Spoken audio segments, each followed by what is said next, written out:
Hello everyone, मैं हूँ लोकेंद्र सिंह और आज हम देखेंगे एनसीईआरटी हिस्ट्री क्लास 10th का chapter 4 the age of industrialisation.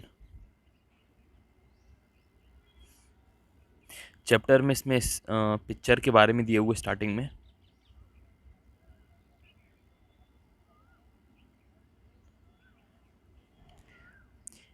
ET ET Paul एक प्रोड्यूसर है, मतलब म्यूज़िक पब्लिशर है। उन्होंने अपनी एक म्यूज़िक बुक 1900 में लॉन्च की थी, जिसमें उन्होंने एक पे उसके ऊपर एक चित्र बनाया था जिसका नाम दिया था डॉन ऑफ द सेंचुरी, मतलब एक नई सदी की शुरुआत हो रही है।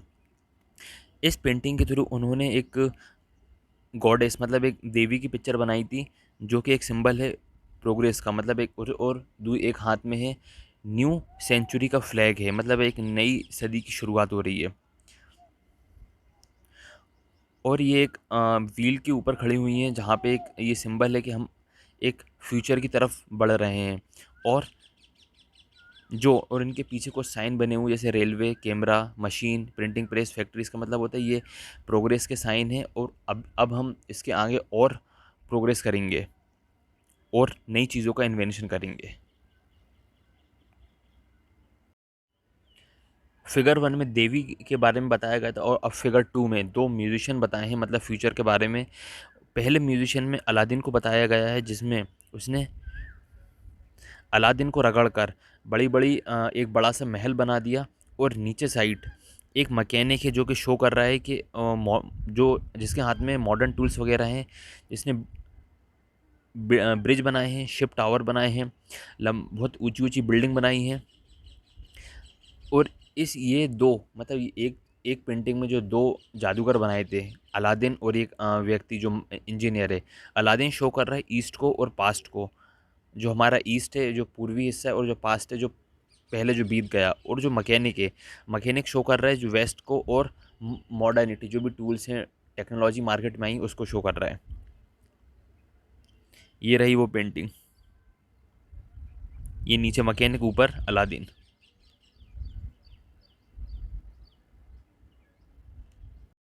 ये इमेज है, मतलब ये जो तस्वीर है, एक सिंबल है मॉडर्न वर्ल्ड का। और इस मॉडर्न वर्ल्ड को किस तरह शो करा है, जो टेक्नोलॉजी में बदलाव आए हैं, जो इनोवेशन है, मशीन्स हैं, जो फैक्ट्रीज है, रेलवे स्टेट, मतलब जो जो टेक्नोलॉजी वाले काम है, उसको शो करा है as a modern modern world को, मॉडर्न दुनिया। और जो इंडस्ट्रियलाइजेशन की जो हिस्ट्री है, वो एक शो कर रही है द स्टोरी ऑफ डेवलपमेंट, मतलब भविष्य का जो भविष्य मतलब बेहतर होने वाला है। और हमारा जो मॉडर्न एज है, मतलब और ज़्यादा टेक्नोलॉजी उसमें आने वाली है।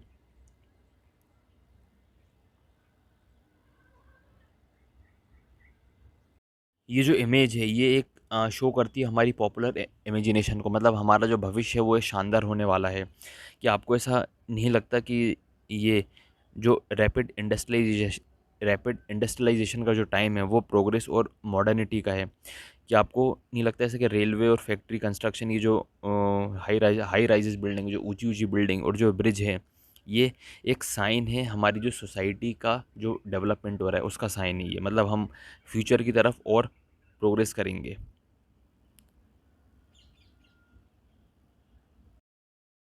अब ये जो छवि है, ये मतलब ये इमेज बनी कैसे थी, और ये हमारे आइडिया से कैसे कनेक्टेड है? क्या इंडस्ट्रियलाइजेशन के लिए रैपिड टेक्नोलॉजी का होना बहुत ज़रूरी है?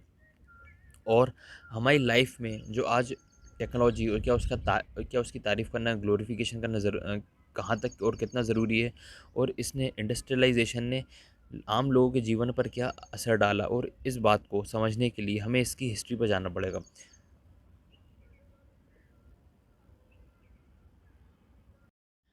इस चैप्टर में हम देखेंगे कि ब्रिटेन में जो फर्स्ट इंडस्ट्रियल नेशन था, उसके बाद जो इंडिया था, उसके बाद जो पैटर्न में जो इंडस्ट्रियल चेंज आए थे, मतलब इसको चेंज करने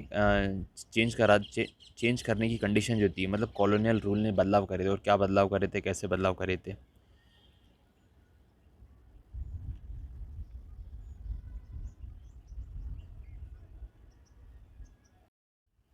बिफोर द इंडस्ट्रियल रेवोल्यूशन, जब भी हम इंडस्ट्रियलाइजेशन की बात करते हैं, तो हम अक्सर उसको कनेक्ट करते हैं फैक्ट्री से और जो इंडस्ट्री बन रही उनसे।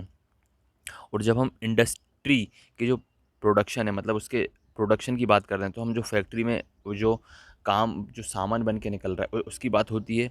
और जब हम इंडस्ट्रियल वर्कर की बात करते हैं तो हम जो फैक्ट्री वर्कर होते हैं उनकी बात होती है।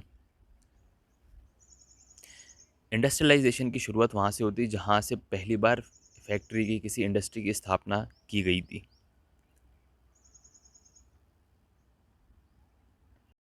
लेकिन इंडस्ट्रियलाइजेशन में प्रॉब्लम ये है कि ये जो आइडिया है इंडस्ट्रियलाइजेशन का, मतलब उससे पहले जब इंग्लैंड और पूरे यूरोप में इंडस्ट्रियलाइजेशन नहीं था, फैक्ट्रियाँ नहीं आई थी, उसके पहले भी इंटरनेशनल मार्केट में बड़े स्तर पर प्रोडक्ट बनते थे और जाते थे। मतलब कोई साबुन है, तेल है, जैसे अभी की बात करें मोबाइल है कोई, मतलब उस टाइम पर भी ऐसा था कि बड़े स्तर पर बनते थे कई सारे प्रोडक्शन और इंटरनेशनल मार्केट में जाते थे।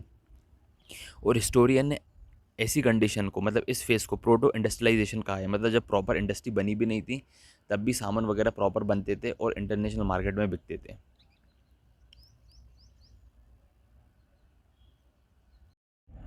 17 और 18 सेंचुरी में जो मर्चेंट लोग हैं, जो बिजनेसमैन लोग हैं, वो अब क्या करने लगे, वो गाँव की तरफ बढ़ने लगे। मतलब वो गाँव के लोगों को काम देते थे, जैसे कुछ उनको बनाना है, कपड़ा बनवाना है, किसी प्रकार का कोई प्रोडक्ट बनवाना है। मतलब उनको एक प्रकार से एक ठेका दे दिया और वो गांव वाले बनाते थे और उनको वापस देते थे यूरोपियन ट्रेडर को, और ये वर्ल्ड वाइड बेचते थे। क्योंकि उस टाइम पे वर्ल्ड ट्रेड का एक्सपांशन हो रहा था और बहुत स्पीड में, मतलब ये जो बिज़नेस है ग्रोइंग कर रहा था। मतलब एक प्रकार से सारे देश एक उस टाइम तक 18 सेंचुरी तक सारे देश एक दूसरे से इंटरलिंक हो गए थे। मतलब ये, मतलब पूरे तरीके से दुनिया का एक कनेक्शन बन चुका था।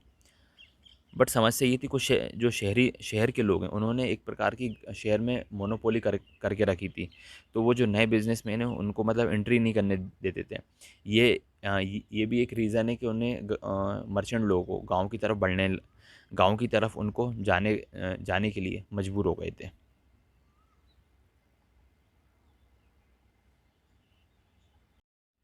अब जो गांव साइड के लोग हैं उन्होंने काम करना स्टार्ट कर दिया। जो भी यूरोप के बिजनेसमैन थे, ट्रेडर लोग थे, उनके लिए काम करना से स्टार्ट कर दिए। जैसे कि पिछले साल पिछली क्लास की बुक में ये देखा था कि जो ओपन फील्ड, मतलब जो ओपन ज़मीन है, वो डिसअपेयर हो रही थी, धीरे धीरे करके ख़त्म होती जा रही थी, और कॉमन कॉन्सेप्ट पे काम हो रहा था।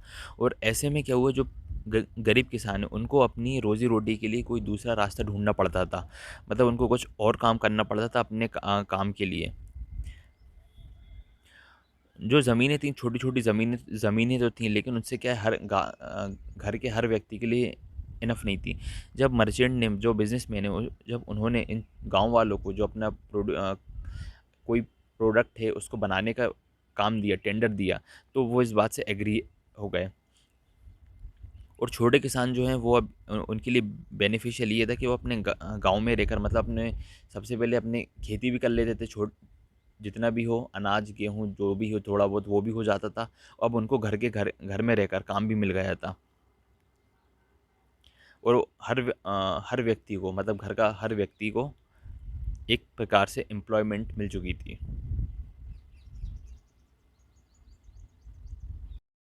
ये जो सिस्टम क्रिएट हुआ था, इसने क्या करा, जो गांव हैं और जो शहर हैं उनको आपस में जोड़ दिया था। और जो मर्चेंट लोग हैं उनका ज़्यादातर काम गांव में ही होता था। जो इंग्लैंड के मर्चेंट लोग हैं वो क्या करते थे, स्टेपलर से, जो वुड स्टेपलर है उससे, मतलब खरीदते थे। और स्पाइनर और ये फूलर, ये सब इनकी प्रोसेस हैं, जो मतलब रुई से लेकर जो कॉटन रहता है, कॉटन से लेकर फिनिशिंग कपड़ा बनाने तक, ये उसकी सारी प्रोसेस हैं। स्पाइनर मतलब होता है उसको बुनना, और ना जब तक पूरा वो ड्राई क्लीन करना, उसको रंगना, कलर करना, जब वो पूरा फिनिशिंग, मतलब एक पूरा कंप्लीट हो जाता था वो कपड़ा, फिर वो इंटरनेशनल मार्केट में बिकता था उसके बाद। और इसीलिए मतलब उस टाइम पर लंदन को फिनिशिंग सेंटर के नाम से भी जाना जाता था, क्योंकि उसके कपड़े बिल्कुल फ़ाइन थे, उनकी क्वालिटी बिल्कुल फ़ाइन थी। ऐसा था प्रोडो इंडस्ट्री का काम। जो मर्चेंट है उसके पास पहले फैक्ट्रियों में काम करने की बजाय, मतलब जो प्रोड्यूस होता था, माल रेडी होता था, वो फैक्ट्री में नहीं होता था बल्कि उनके घरों में वो तैयार होता था। और हर स्टेज के लिए कम से कम 20 से 25 वर्कर काम करते थे। पर्टिकुलर किसी ने ये काम कर दिया, कोई बना रहा है, कोई स्टार्टिंग कर रहा है, कोई पैकेजिंग कर रहा है, 20 से 25 व्यक्ति होते थे। और इस प्रकार मर्चेंट के पास लगभग लगभग सैकड़ों मजदूर उसके पास काम करते थे।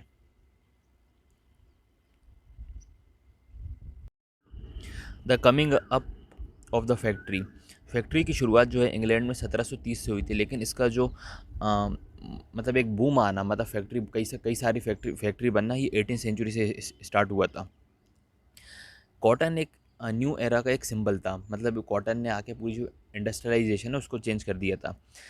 लेट 19th सेंचुरी में ब्रिटेन ने 2.5 मिलियन पाउंड का रॉ मटेरियल इंपोर्ट करवाया था, मंगवाया था। लेकिन 1787 तक इंग्लैंड ने 22 मिलियन पाउंड मंगवाया था। अब ये जो बदलाव था, इतना सारा बदलाव, मतलब इसके पीछे कुछ कहानियाँ हैं, उसके बारे में बताया गया है।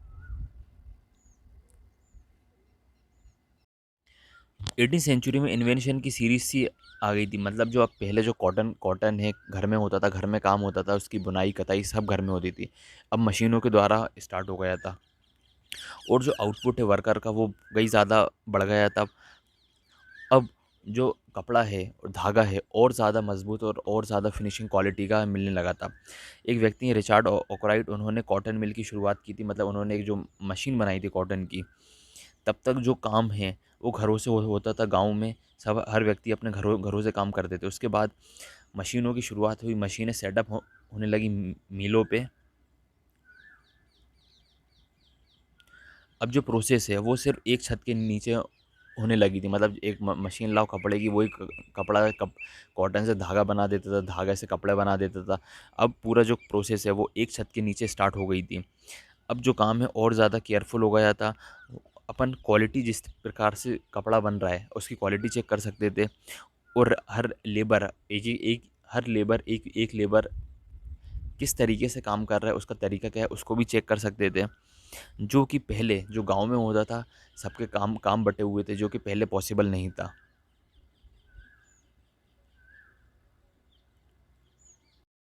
19वीं सदी तक ये जो फैक्ट्रियाँ हैं, ये इंग्लैंड का एक हिस्सा बन चुकी थी, क्योंकि जो काम पहले हाथों से होता था, जिसमें काफ़ी टाइम लगता था, अब काफ़ी जल्दी-जल्दी होने लगा। ये प टेक्नोलॉजी की पावर है, और ये बहुत ही ज़्यादा मन मतलब अट्रैक्टिव दिखता था। ये जो बड़ी-बड़ी मशीनें हैं और टेक्नोलॉजी की जो पावर है।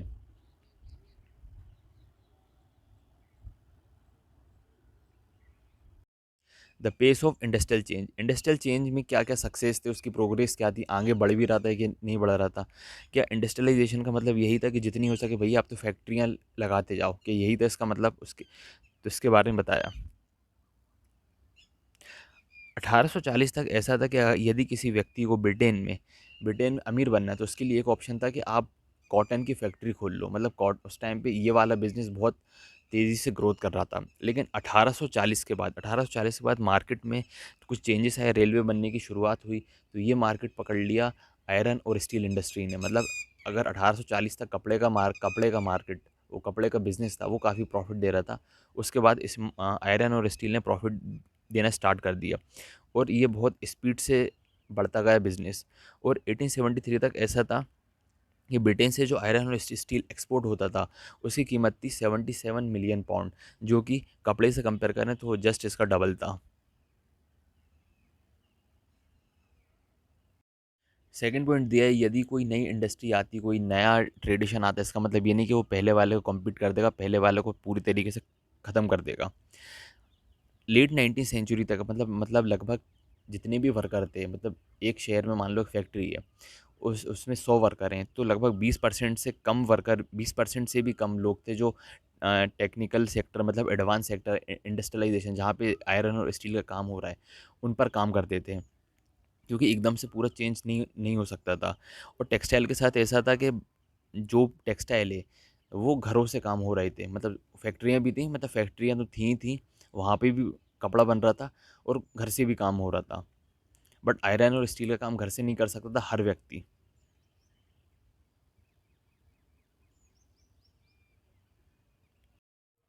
थर्ड पॉइंट है कि जो बदलाव आ रहे थे, मतलब ट्रेडिशनल इंडस्ट्री में जो कॉटन था, मेटल था, सिर्फ यही नहीं था इंडस्ट्रियलाइजेशन के इंडिया या प्रोग्रेस कर रहा है, आगे बढ़ रहा है।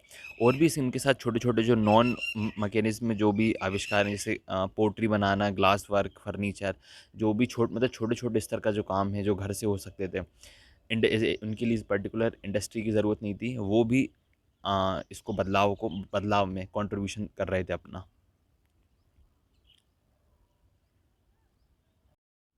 चौथा है कि टेक्नोलॉजी के जो बदलाव हैं वो थोड़े से स्लो थे। मतलब टेक्नोलॉजी जो मशीन्स वगैरह आई थी, ऐसा लग रहा था कि साल भर के अंदर, 2 साल के अंदर पूरी दुनिया भर में, पूरी वर्ल्ड में फैल जाएंगी। लेकिन समस्या ये थी कि जो मशीनें थी वो थोड़ी एक्सपेंसिव थी।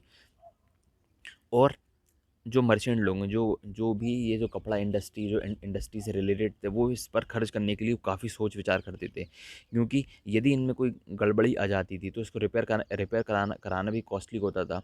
और जो इन्वेंटर लोग हैं, जो मैन्युफैक्चरर लोग हैं, जो क्लेम करते थे कि हमारी मशीन ये भी करती है, हमारी मशीन वो भी करती है, हमारी मशीन ऐसा भी कर लेगी, वो उन पर हर काम पे खरा नहीं उतरती थी।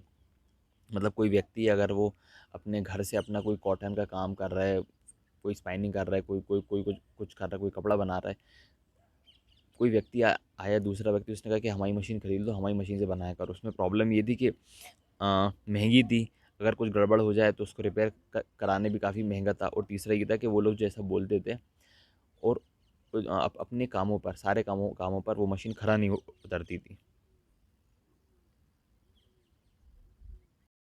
एक एग्जाम्पल दिए हुए है कि एक जेम्स वॉट नाम के व्यक्ति ने एक इंजन बनाया जिसको प्रोड्यूस करा था न्यू कॉमेन ने। लेकिन समस्या ये थी, उसको साल साल भर में भी उस इंजन को किसी ने खरीदा नहीं।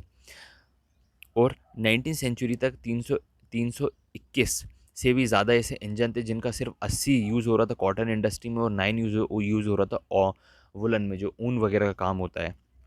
और बाकी थे कैनाल और आयरन में काम हो रहे थे, जो किसी इंसान की प्रोडक्टिविटी को काफ़ी गुना बढ़ा दें। मतलब जो काम दिन भर में हो रहा है उसको उसको 4 घंटे में ये मशीनें काम कर दें।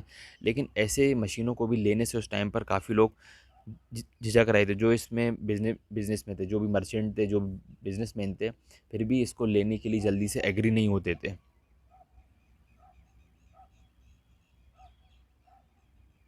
जो हिस्टोरियन लोग हैं वो इस बात से एग्री कर चुके थे कि अब जो है, जो वर्कर लोग हैं, मिड 19 सेंचुरी तक वर्कर मशीनों पे काम नहीं करते, बल्कि जो अपना जो पुराना चला आ रहा सिस्टम, घर से काम करने का ट्रेडिशनल तरीका, उसको ही फॉलो कर रहे हैं।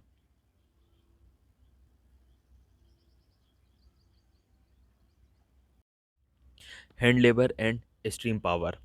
ब्रिटेन में ह्यूमन लेबर की कोई कमी नहीं थी। मतलब जो लेबर लोग हैं, डेली वेजेस पे काम करते हैं, वो खूब सारे थे। और कई सारे जो गरीब किसान हैं, जो गरीब लेबर हैं, वो शहर जाकर भी काम किया करते थे। और कभी-कभी ऐसा भी होता था, जब लेबरों की संख्या बहुत ज़्यादा हो जाती थी, तो वो अपने जो दाम है, उनकी जो पर डे की सैलरी, उसको कम भी कर देते थे। मतलब फॉर एग्ज़ाम्पल, कोई लेबर का एक दिन की 100 रुपए है। जैसे लेबर बहुत ज़्यादा हो गए, अब कंपटीशन कम करने के लिए वो कम में काम कर देंगे कि यार ये 100 में कर रहा है, हम आपका काम 80 में कर देंगे। तो इसलिए क्या होता था, लेबर की भी ज़रूरत नहीं पड़ती थी, और लेबर वहाँ पे ईज़िली मिल जाते थे। इसीलिए वहाँ के जो कैपिटलिस्ट लोग हैं, जो बिजनेसमैन लोग हैं, मशीन खरीदने के लिए एग्री नहीं थे, क्योंकि लेबर जो है सस्ते में काम हो रहा था उनका ऑलरेडी।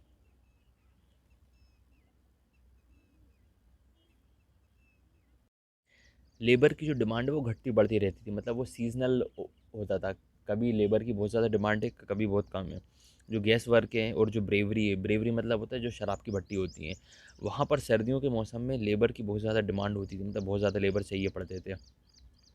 और क्रिसमस के टाइम पे भी जो बुक प्रिंटर वगैरह हैं, बुक बाइंडर हैं, इनकी बहुत ज़्यादा उस टाइम पर लेबर्स की बहुत ज़्यादा ज़रूरत पड़ती थी।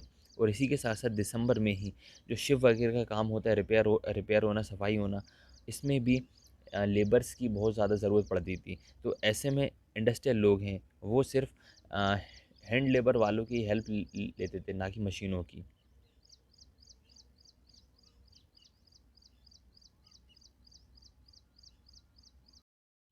उस टाइम पर लेबर जो हैं कई सारे सिर्फ हाथों से ही काम किया करते थे, क्योंकि मशीनें जो हैं वो एक ही प्रकार का सामान बना सकती हैं। जैसे कोई व्यक्ति कुछ भी बना रहा है, पेन बना रहा है, कॉपी बना रहा है, कुछ भी बना रहा है, तो उस टाइम पे वो जो मशीन है वो एक ही टाइप का बनाएगी। लेकिन समस्या ये थी, उस टाइम पर डिमांड वेराइटी चीज़ों की थी। मतलब लोग बागों को सामान में वेराइटी चाहिए।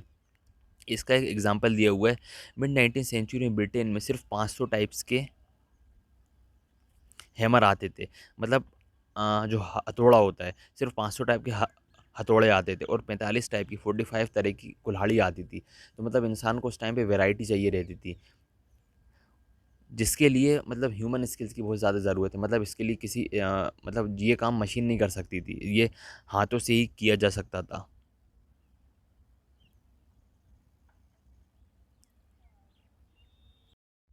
अब ऐसा क्यों था कि लोग बाग सबसे ज़्यादा वर्कर जो हैं हाथों से ही काम किया करते थे।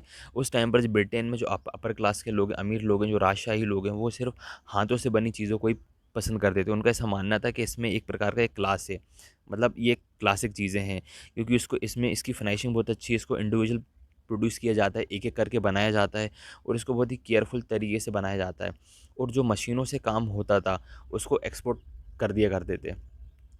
मतलब बाहर के देशों में भेज दिया करते थे।